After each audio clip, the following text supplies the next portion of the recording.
"You've seen me undressed. Now you must marry me," said the poor girl to the general. The storm raged, laundry lines snapped in the wind, and in the mud before the soldiers, a laundress stood half-clothed, her shame echoing louder than the church bell at dawn. With one desperate cry, she bound her fate to the most powerful man in the fort. But what began as scandal turns into something far more dangerous. Because in her hands lies a blood-stained uniform, a secret that could topple officers, betray treaties, and tear a town apart. The general swore to protect her name, yet whispers of treachery and forged papers threatened to ruin them both. As thundering hooves carry lies through the streets and keys rattle in the jailhouse. Will honor and love survive the weight of scandal, or will power and greed crush them both forever? Comment below and tell me where in the world you're joining from. And if this story made you pause for a moment, hit that subscribe button for more. Dawn's first light crept over Fort Harmony, painting the wash yard in soft golden hues. Clara Mayfield stood before the great iron cauldrons, her arms already aching from stirring the boiling linens. Steam rose in thick clouds around her face as she worked, the familiar scent of lye soap filling her lungs. "These uniforms won't scrub themselves," she murmured, picking up another jacket heavy with dirt and sweat. Her fingers, red and chapped from the hot water, worked the fabric against the washboard with practiced skill. Nearby, Miriam wrung out a sheet, her young face bright despite the early hour. "At least the weather's fair for drying," she said, gesturing to the lines already heavy with clean washing. "Though my bones say there's a storm coming." "Your bones, is it?" Clara smiled, pausing to wipe her brow with her sleeve. "And here I thought only old women like me, such knowing joints." The other laundresses laughed, their voices echoing off the fort's stone walls. Clara enjoyed these moments of easy companionship that made the endless work more bearable. But their cheerful mood soon darkened as heavy clouds began rolling in from the west, far quicker than anyone expected. "The linens!" Clara cried as the first strong gust of wind whipped through the yard. The drying lines swayed dangerously, their wooden posts creaking under the strain. Before anyone could react, there was a sharp crack as the first line snapped loose. Clara rushed forward as pristine uniforms and sheets went flying. She grabbed desperately at a colonel's jacket as it sailed past, only to slip in the suddenly muddy ground. Her feet went out from under her, and she landed hard, spattering her worn dress with muck. "Don't let them touch the ground," she called to the others, scrambling up despite the pain in her hip. She chased after more escaping garments, her skirts growing heavier with mud as the first fat drops of rain began to fall. Then disaster struck. As Clara reached for a billowing sheet, her foot caught in a hole. She pitched forward with a cry, and there was a horrible ripping sound. Her bodice, already worn thin from years of washing, tore from neckline to waist. Time seemed to stop. Clara became aware of several things at once: the cold rain on her exposed skin, the gasps of her fellow laundresses, and the shocked faces of what seemed like every soldier in the fort gathered to watch the commotion. Worst of all, she heard the measured stride of boots on stone and looked up to see General Nathaniel Harrow himself emerging from the command house. The general cut an imposing figure, his tall frame rigid with military bearing as he took in the scene before him. His dark eyes moved from the chaos of muddy uniforms to Clara's disheveled state, and she saw something flicker across his stern features. Was it concern? Disapproval? She couldn't tell. The shame of it all, standing half-dressed before the fort's commander, before all these men, crashed over Clara like a wave. Her reputation, the one thing a woman of her station could truly call her own, was ruined. Without thinking, driven by desperation and the ingrained rules of propriety that governed their world, she blurted out words that shocked even herself. "You have seen me undressed. Now you must marry me." The words rang out across the suddenly silent yard. Even the storm seemed to pause, though rain continued to soak everyone present. Clara's heart pounded so hard, she thought it might burst from her chest as the full weight of what she'd said sank in. The soldiers stood frozen, their expressions ranging from scandalized to pitying. Several of the younger men looked at their boots, while the veterans exchanged knowing glances. Miriam had both hands pressed to her mouth, her eyes wide with horror. It was too much. Clara's legs gave way, and she sank to her knees in the mud. Great, racking sobs shook her body as the storm raged around her, matching her inner turmoil with its fury. Through her tears, she was dimly aware of General Harrow's commanding voice ordering all men back to their quarters. As the soldiers reluctantly dispersed, Clara felt the weight of the general's gaze upon her.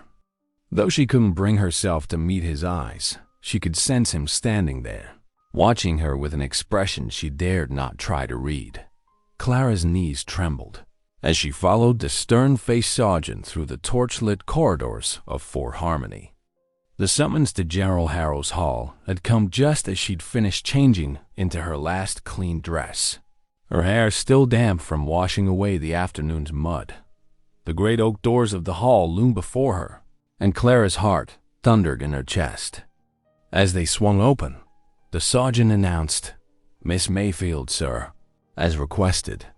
The vast chamber stretched before her, its stone walls lined with grim-faced officers in their pristine red coats.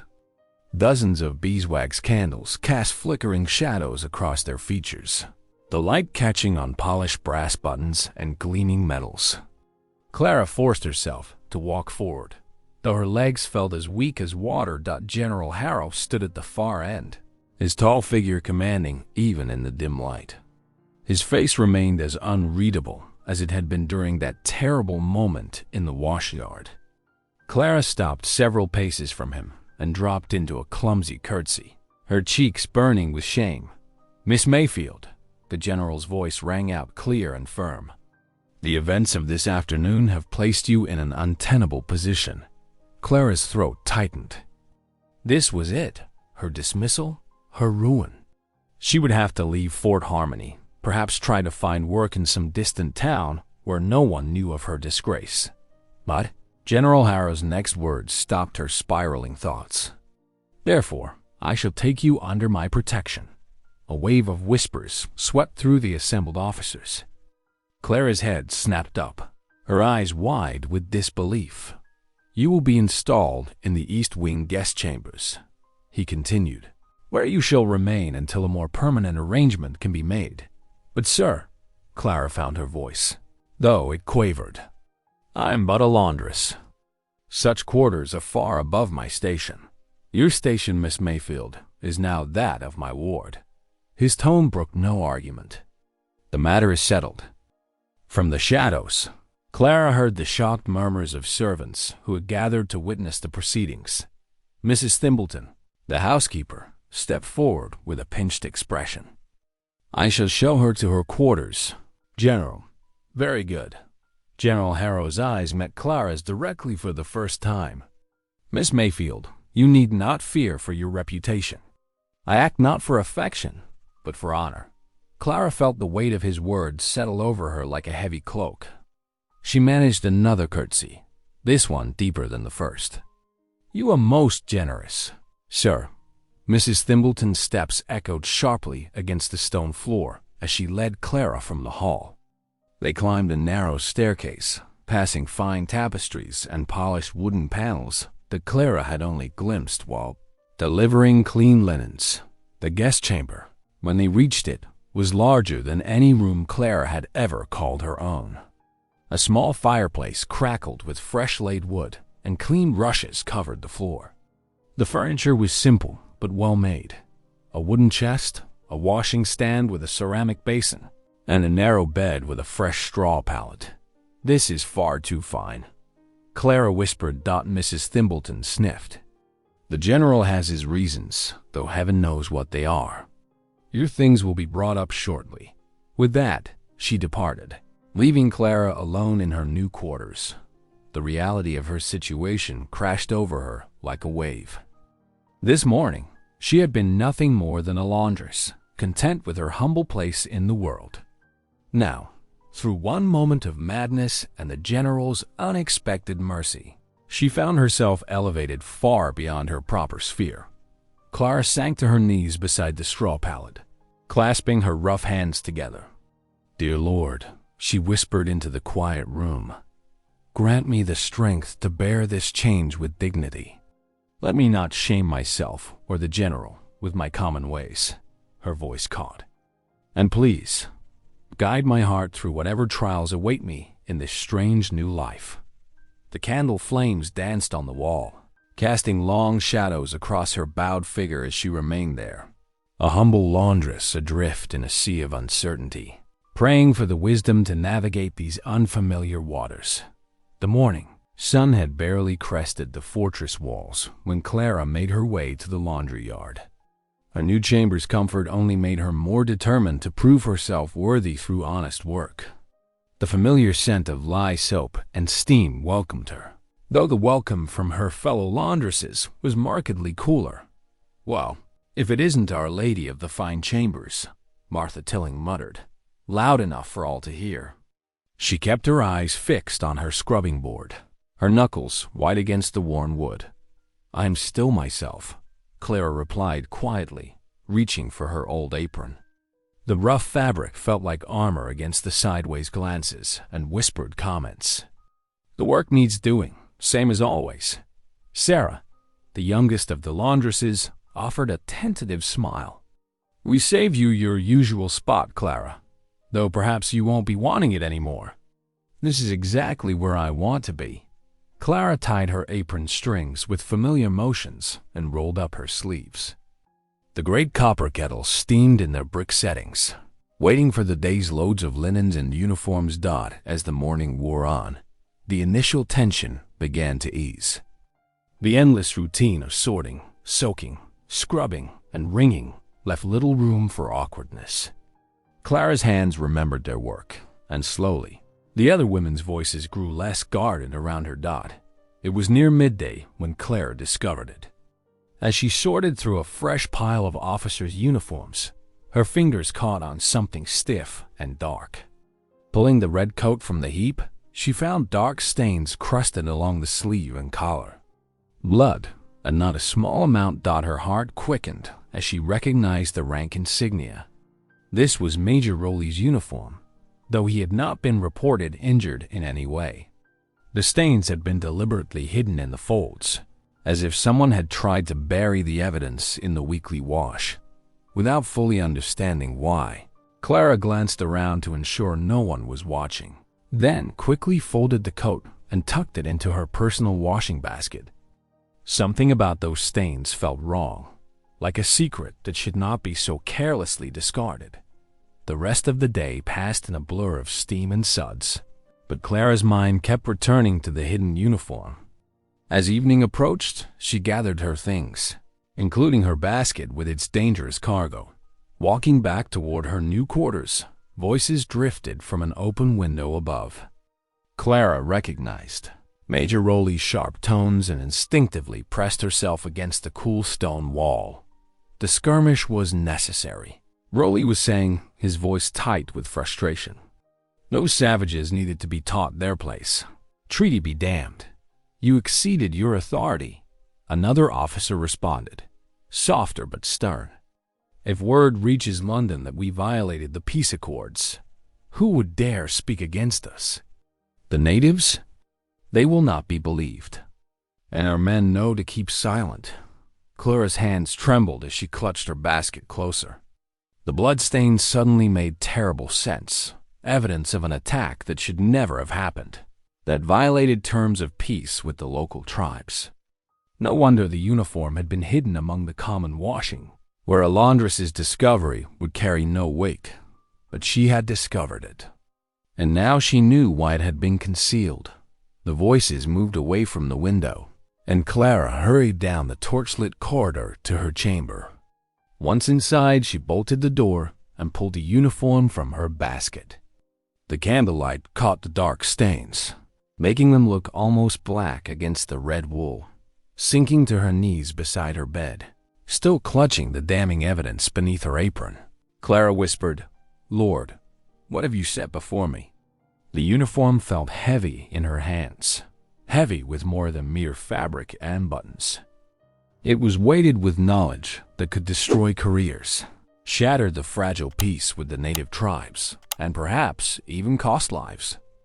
In her new position under General Harrow's protection, she had stumbled upon a secret that could shake the very foundations of Fort Harmony, and now she had to decide what to do with it. Morning light streamed through tall windows into the general's dining hall, casting long shadows across the polished oak table. Clara sat at the far end, her hands folded neatly in her lap as she studied the array of silver before her. 3 forks, 2 spoons, and more glasses than she had ever seen at one place sitting lay before her like a puzzle waiting to be solved. The butler, Mr. Green, stood rigid as a fence post, his expression stern as he watched her every move. 2 maids hovered nearby, exchanging knowing glances, clearly expecting the former laundress to grab the wrong utensil or commit some grievous breach of etiquette. But Clara remembered her mother's words from long ago. When in doubt, be kind first, proper second. She smiled warmly at the younger maid who brought her porridge. "Thank you, Sarah. The morning is chilly. I hope you've had a chance to warm yourself by the kitchen fire." Sarah's eyes widened at being addressed so personally, and a slight smile touched her lips before she remembered herself and curtsied. Through breakfast, Clara ate carefully, watching how General Harrow handled his own utensils and mimicking his movements. Though her hands trembled slightly, she managed not to spill or break anything. The general himself spoke little, absorbed in military reports, but she caught him watching her once or twice with an unreadable expression. As days passed, Clara found her place in the household. She rose early, maintaining her habit of industry. The general's linens needed mending, and she spent peaceful hours with needle and thread, teaching the technique to Sarah, who proved an eager student. When she discovered that several of the garrison's children couldn't read, she began holding informal lessons in the kitchen during quiet afternoons. "My father taught me my letters," she explained to Mr. Green when he questioned her authority to teach. "Every child deserves that chance, whether born high or low." The butler's stern expression softened slightly, and he didn't interfere. Word spread through the town of Clara's elevation. At the market, women whispered behind their hands as she passed. "They say she's bewitched him," one merchant's wife declared loudly. "A common laundress, dining at the general's table? There must be magic involved." But within the fort's walls, attitudes gradually shifted. The soldiers' wives noticed how Clara treated their children with gentle patience. The servants found her willing to work alongside them, never putting on airs despite her changed status. Even Mr. Green unbent enough to nod approvingly when she organized the linen closets according to his exacting standards. One evening, as the chapel bells rang for vespers, Clara slipped inside to pray. The small stone building stood peaceful in the gathering dusk, scented with beeswax candles and ancient wood. She knelt in a back pew, closing her eyes. Heavy footsteps made her look up. General Harrow stood in the aisle, his usual stern expression softened by the candlelight. "Miss Mayfield," he said quietly, "I did not expect to find you here." "I come every evening, sir," she replied honestly, "to thank God for his mercies and to pray for guidance." He sat in the pew across the aisle, his tall frame somehow less imposing in the sacred space. "You have managed well these past days," he said after a long moment. "Better than many would. Thrust into such a position." "I try to remember who I am," Clara answered. "Both the girl who scrubbed linens and the woman you've given the chance to be more." The general's hands tightened on his sword hilt. "Your presence in my household, it unsettles me," he admitted slowly. "But not with shame, as some might think. Rather," he paused, searching for words, rather with the sense that something long frozen is beginning to thaw. Clara's heart beat faster at his words, but she kept her voice steady. Change need not always bring discord, sir. Sometimes it brings harmony instead.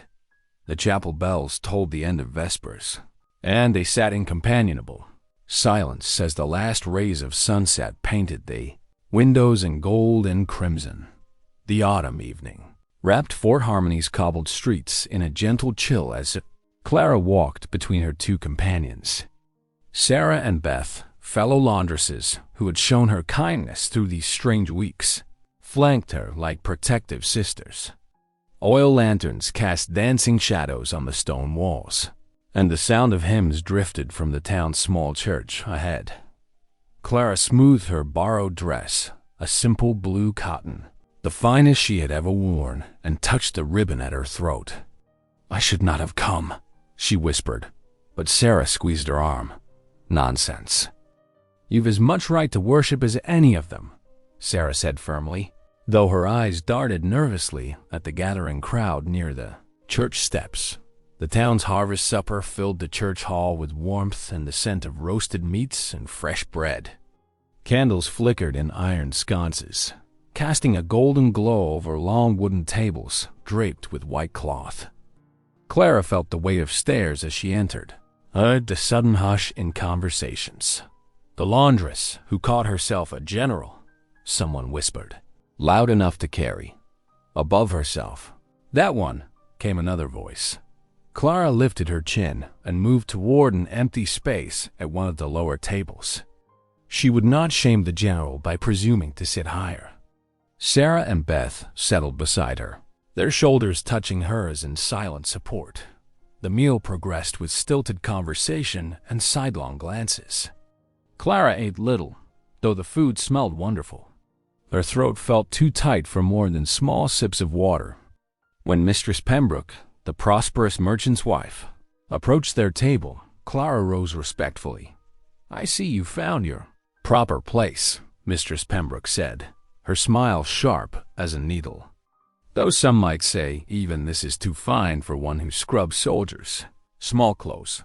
A heated flush crept up Clara's neck, but before she could respond, a commanding voice cut through the murmuring hall. "Miss Mayfield." General Harrow stood at the head of the room, his military bearing drawing every eye. He crossed the space between them with measured steps, his boots clicking against the wooden floor. Clara's heart thundered as he extended his hand. "Would you honor me with this dance?" Gasps rippled through the assembled townspeople. Clara stared at his offered hand, aware of how this moment would change everything. "Sir," she managed, her voice barely above a whisper. "You need not. I insist," he said quietly, his eyes holding hers with unexpected warmth. With trembling fingers, Clara placed her hand in his. The musicians, who had been playing soft dinner melodies, struck up a proper dancing tune. Other couples moved to join them, though they kept a careful distance. "I fear I know little of fine dancing," Clara admitted as they took their positions. "Then I shall teach you," Harrow replied, his hand steady at her waist. "Simply follow my lead." They moved together through the simple country dance, Clara's steps growing more confident with each turn. She felt the weight of watching eyes fade as she focused on his steady presence, the subtle pressure of his hand guiding her movements. When she dared to look up, she found his expression had softened. The stern lines around his mouth relaxed into something near a smile dot as they danced. Whispers continued, but their tone began to shift. Clara heard murmurs about her graceful bearing, her modest demeanor. Even Mistress Pembroke's friends seemed uncertain now, watching as the fearsome general treated this common laundress with such marked respect. The evening drew to a close, and Clara walked back to the fort between her friends, their chatter warm and excited. In the great hall, a fire still burned low in the hearth. While Sarah and Beth continued to their quarters, Clara paused, drawn to the comforting flames. Her cheeks still felt warm, the weather from the dancing or something else. She could not say. The soft scrape of boots on stone made her turn. General Harrow stood in the doorway, his broad shoulders blocking the lamplight from the corridor. In the firelight, his expression held none of its usual severity. Instead, as he gazed at her, she saw something that made her breath catch, a look of quiet admiration that spoke louder than any words could have done. The afternoon sun cast long shadows across Clara's small chamber when urgent footsteps echoed in the hallway. A servant knocked, bringing a letter sealed with red wax. "From a post-rider, miss," he said, bowing stiffly before departing. Clara's hands trembled as she broke the seal. The paper was crisp and expensive, bearing the railroad company's letterhead. As her eyes moved across the page, her heart began to pound. There, at the bottom, was her father's signature, or what appeared to be it, on a deed of sale for their cottage, land to the railroad company. "This cannot be," she whispered, touching the signature with shaking fingers. She knew every stroke of her father's hand from the family Bible he'd left behind. This signature, though similar, was wrong, too heavy, too rushed. The date showed it had been signed just days before his death, when he had been too weak to hold a quill. The dinner bell rang, but Clara could not eat. She paced her chamber as the sun sank lower, clutching the forged document. A sharp knock startled her from her thoughts. "Come at once to the general's study," ordered a stern-faced lieutenant. The study was crowded with officers when Clara entered. Railroad agent Blackstone stood by the window, his polished boots gleaming in the lamplight. Major Rowley's face was flushed with anger. And there, behind his great desk, sat General Harrow, his expression unreadable. "Miss Mayfield," Blackstone said smoothly, "I regret to inform you that your attempt at blackmail has failed rather spectacularly." Clara's breath caught. "I don't understand, sir. The blood-stained uniform you so cleverly discovered," Rowley spat. "Did you think to use it against me? To force concessions from the railroad?" "No." Clara's denial rang through the room. "I found it hidden among the wash." "Convenient," Blackstone interrupted. "Just as it's convenient that you've been living here under the general's protection, gathering information to trade." Clara turned desperately to Harrow. "Sir, you know I would never—" "Silence," Rowley commanded. "We have proof of your father's sale. You have no claim to that land, and no right to threaten honest men with stolen evidence." Harrow's hands were clasped tight on his desk. "Miss Mayfield, these are serious accusations. Without evidence to support your version of events, the uniform is evidence." Clara cried. "The blood, the timing of the skirmish, the uniform has vanished," Blackstone said silently. "How surprising." Clara's world spun. Someone had taken it from her chamber, someone with access to the fort's keys. She saw the truth in Rowley's triumphant smirk, but could prove nothing. "As commanding officer," Harrow said heavily, "I cannot harbor someone accused of theft and blackmail. The military code is clear." His voice was formal, but Clara saw the conflict in his eyes. "You must leave Fort Harmony immediately." "Sir," Clara whispered, "I beg you." "You have 1 hour to gather your belongings," he said, turning away. Numb with shock, Clara stumbled back to her chamber. She packed her few possessions with trembling hands, her mother's shawl, her father's Bible, the plain dress she'd worn on that first stormy day. The servants watched silently as she walked through the halls one final time. At the fort's gate, she looked back. Harrow stood at his window, a dark figure against the lamplight. For a moment, their eyes met across the distance. Then he drew the curtain, and she was truly alone. The muddy road stretched before her into gathering darkness. Clara walked until the fort's lights faded behind her, then sank to her knees in the cold dirt. Her father's forged signature seemed to burn in her pocket. One more betrayal, one more loss. "Father," she whispered, tears falling freely now, "I have failed you." The wind carried her words away into the darkening sky, leaving only silence and the first chill of night. Dawn crept through the small window, of Widow Hester's cottage, where Clara lay curled on a straw pallet. Her eyes fluttered open to the familiar scent of lye soap and fresh bread. The modest room, with its worn but clean furnishings, offered more comfort than her grand chamber at the fort had ever provided. "There now, child," Widow Hester's warm voice called from the hearth. "Come have some porridge while it's hot." The older woman's weathered face creased with motherly concern as she ladled the steaming breakfast into a wooden bowl. Clara sat at the rough-hewn table, her throat tight with gratitude. "I cannot thank you enough for taking me in, Widow Hester." "Nonsense," the older woman replied, settling beside her. "We laundresses must stand together. Besides," she added with a knowing look, "I've seen too many good souls wronged by men of power to stand idle now." A knock at the door announced Miriam, the young laundress from the fort, her cheeks flushed from running. "Clara, I've brought news and help." Behind her came 3 more laundresses, their faces determined. "We've been talking," said Sarah, the eldest among them, "about that land claim against you. My mother worked for the town clerk 20 years ago, and she swears your father never sold an inch of ground." Widow Hester's eyes sparked with interest. "The town keeps records in the church vestry. Every sale must be registered there. Then that's where we'll look," Clara declared, standing straighter. The women gathered around her, their presence giving her strength. Thought they made their way to the church, where the elderly sexton knew Widow Hester well. With some gentle persuasion and a fresh loaf of bread, he allowed them access to the musty record room. Hours passed as they pored over yellowed pages by candlelight. "Here," Miriam suddenly exclaimed, pointing to a registry. "Your father's name, Clara, but only the original deed.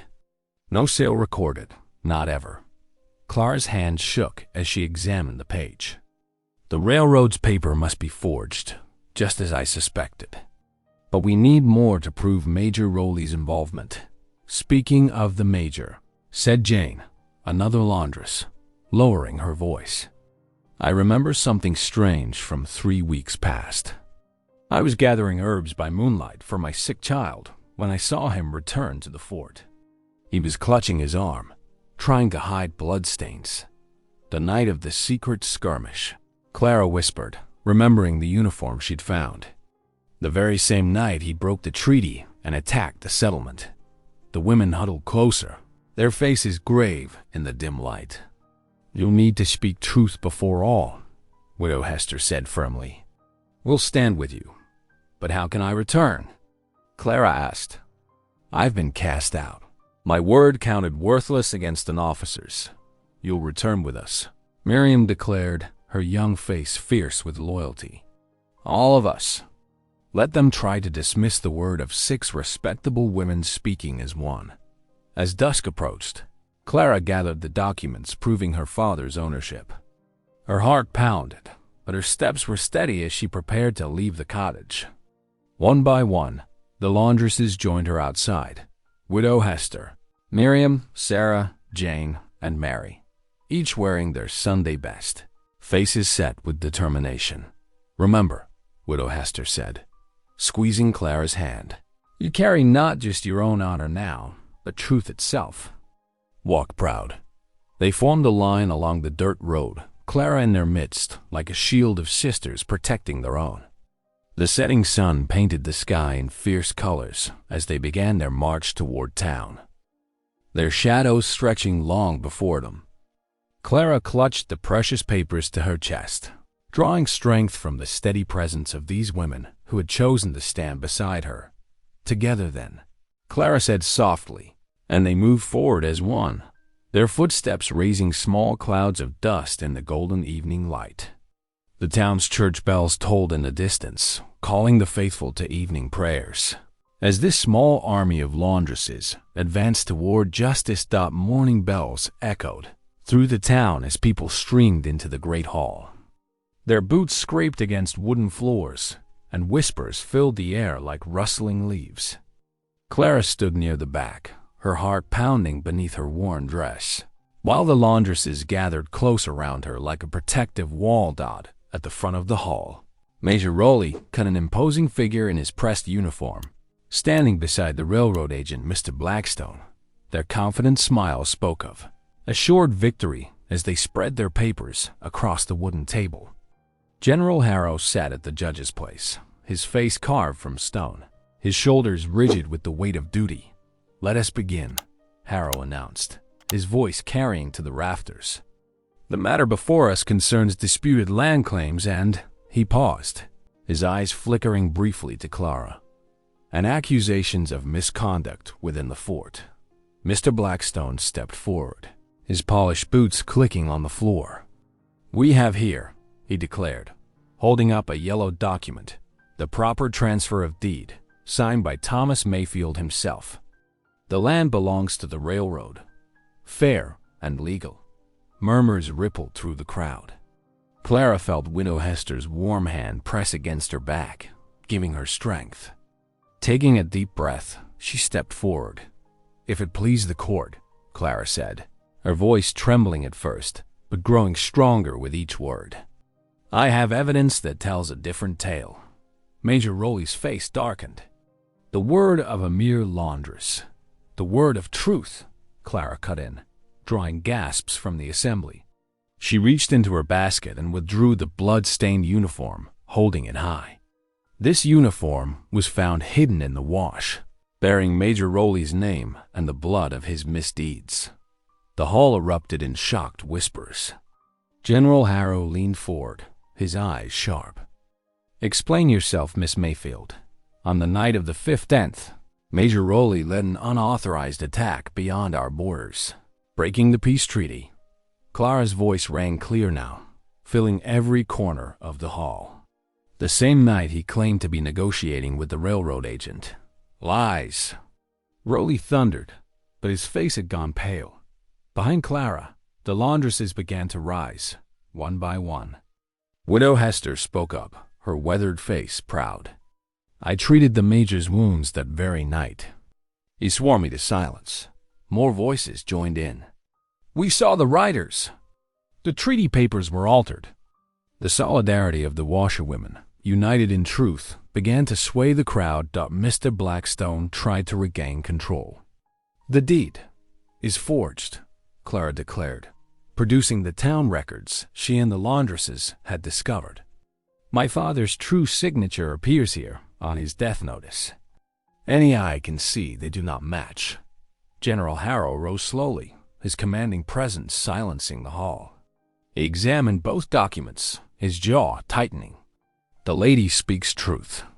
This deed is falsified." The hall erupted in chaos.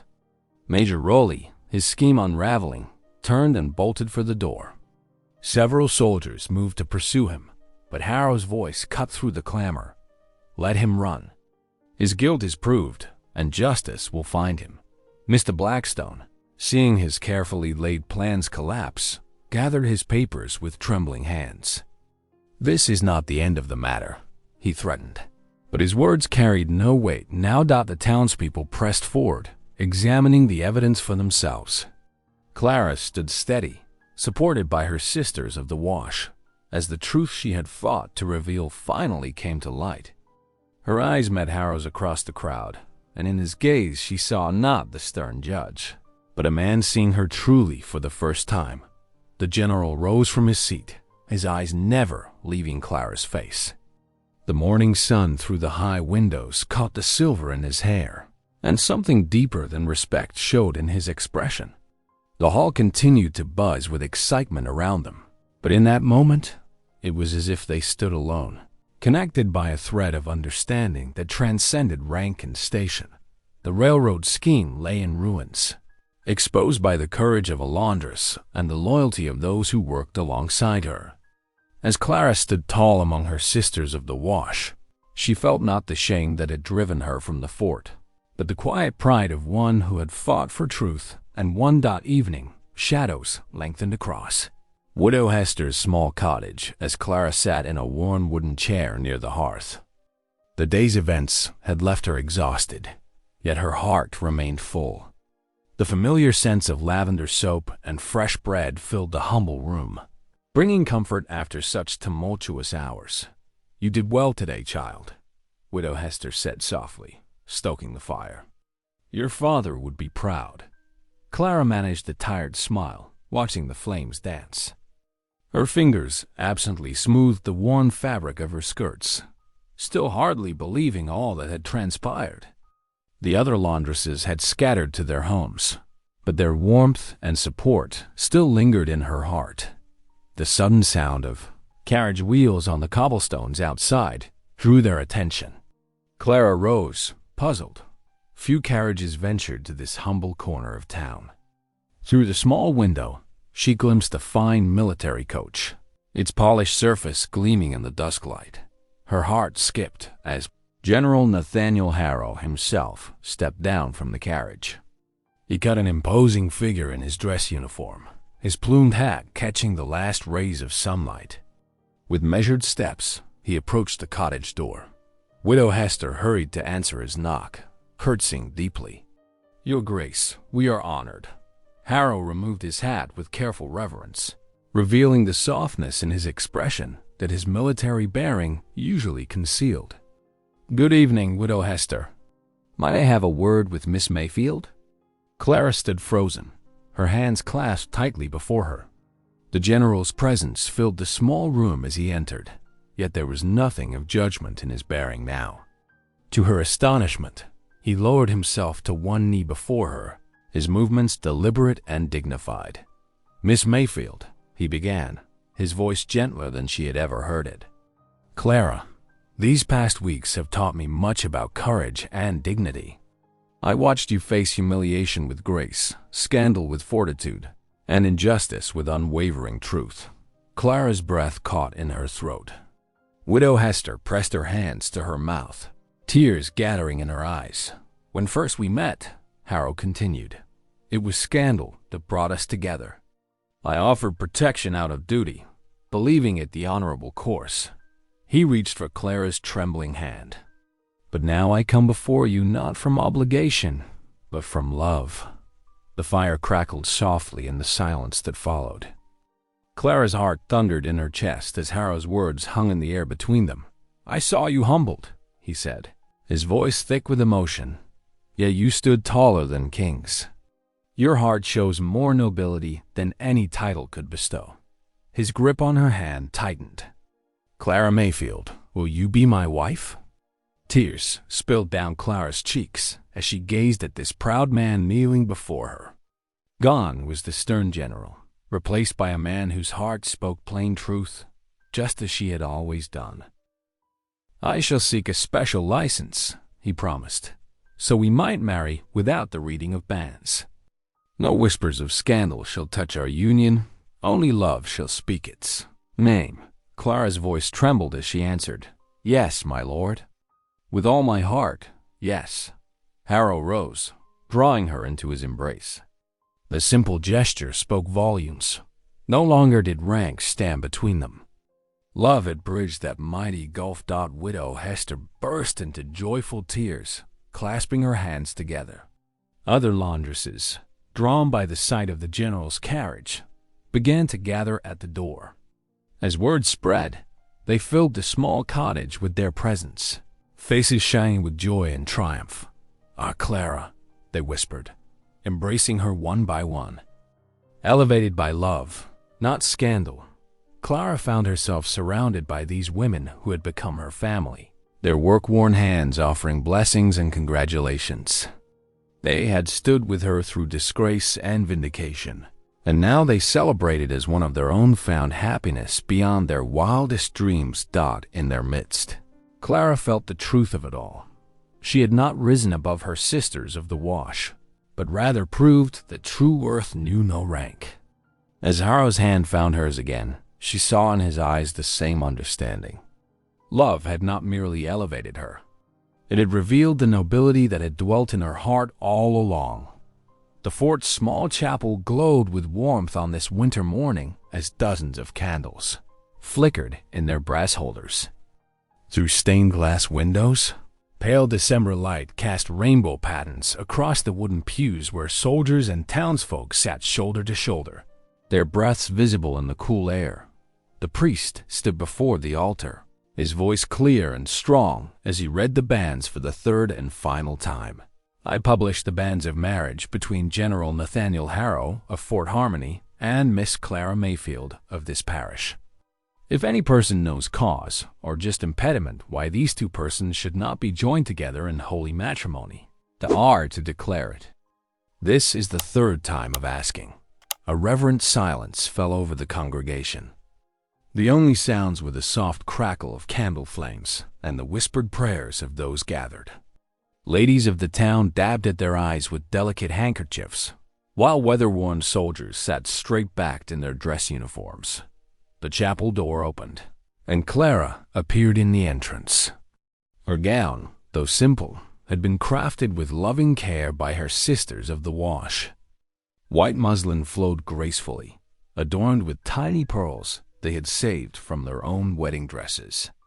Her dark hair was crowned with winter roses, and in her hands she carried a bouquet of evergreen sprigs tied with white ribbon.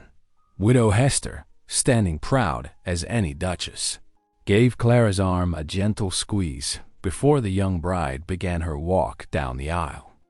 Each step carried her closer to the man who waited at the altar, General Harrow, his usual stern demeanor softened by an expression of pure devotion.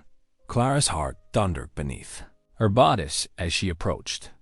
The general's eyes never left her face, and she saw in them not the memory of their scandalous first meeting, but the promise of their shared future. Before the altar, Clara's trembling hand was taken in Harrow's strong grip. His palm was warm against hers as they turned to face the priest. Their voices rang clear through the chapel as they spoke their vows, each word a testament to love's power to bridge any divide. "Nathaniel, take thee. Clara, Clara, take thee." Nathaniel, when the ring was slipped onto Clara's finger, its golden surface caught the candlelight and seemed to glow. The priest's final blessing was nearly drowned out by the sudden pealing of bells, their joyful sound echoing across the fort. The congregation burst into song, their voices raised in triumphant hymns that soared to the chapel's rafters. As the newly wedded couple stepped out of the chapel doors, they were greeted by winter's first snowfall. Delicate flakes drifted down from pearl-gray skies, settling like lace on Clara's dark hair and Harrow's broad shoulders. They paused on the chapel steps, their clasped hands a bridge between their once separate worlds. Clara turned to her husband, her eyes bright with happy tears. "You saw me in shame," she whispered, her voice carrying all the memory of that stormy day in the wash yard. "Now you see me in joy." Harrow's face softened with tenderness as he gazed down at his bride. "And forever," he promised, his thumb brushing across her knuckles, "I shall see only your honor. If something in this story whispered to your spirit, stay a while. Subscribe and come back tomorrow. The next story may be the one you didn't know you needed."